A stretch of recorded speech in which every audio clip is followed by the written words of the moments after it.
Revolusi Mesir tahun 1952, juga dikenal sebagai Revolusi 23 Juli adalah periode perubahan politik, ekonomi, dan sosial yang mendalam di Mesir yang dimulai pada 23 Juli 1952 dengan penggulingan Raja Farouk dalam kudeta oleh Gerakan Perwira Bebas, sekelompok perwira militer yang dipimpin oleh Muhammad Naguib dan Gamal Abdel Nasser. Revolusi di dunia Arab dan berkontribusi pada eskalasi dekolonisasi dan perkembangan solidaritas dunia ketiga selama perang.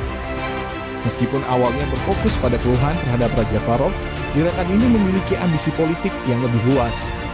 Dalam 3 tahun pertama, perwira bebas bergerak untuk menghapus monarki konstitusional dan aristokrasi Mesir dan Sudan. Pemerintah revolusioner mengadopsi agenda nasionalis yang kukuh, anti-imperialis, yang kemudian diekspresikan terutama melalui nasionalisme Arab dan non-blok internasional. Revolusi menghadapi ancaman langsung dari kekuatan Barat, khususnya Inggris yang telah menduduki Mesir sejak 1882. Keduanya waspada terhadap sentimen nasionalis di wilayah di bawah kendali mereka di Afrika dan dunia Arab.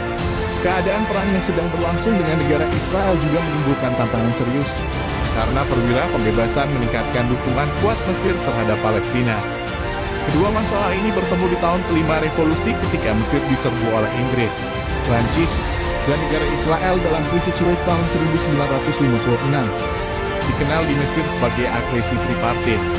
Terlepas dari kerugian militer yang sangat besar, perang itu dipandang sebagai kemenangan bagi politik, terutama karena terusan Suez dalam kendali Mesir yang tak terbantahkan untuk pertama kali sejak 1875, menghapus apa yang dianggap sebagai tanda-tanda nasional.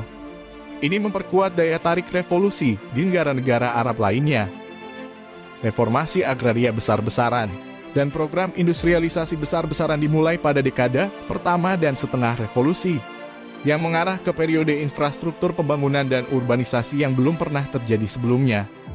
Pada tahun 1960-an, sosialisme Arab telah menjadi tema yang dominan, mengubah Mesir menjadi ekonomi terencana yang dibuat tidak resmi terhadap kontra-revolusi yang merupakan pelanggaran domestik Barat, ekstremisme agama, potensi dalam komunikasi komunis, dan konflik dengan negara Israel semuanya sebagai alasan yang memaksa ketat dan lama terhadap oposisi politik, dan larangan sistem multipartai.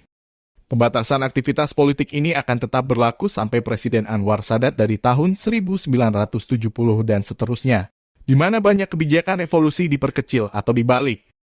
Keberhasilan awal revolusi yang mendorong banyak gerakan nasionalis lainnya di negara lain, seperti Aljazair, di mana ada pemberontakan anti-imperialis dan anti-kolonial. Ini juga mengilhami penggulingan monarki dan pemerintah pro-barat yang ada di wilayah MENA.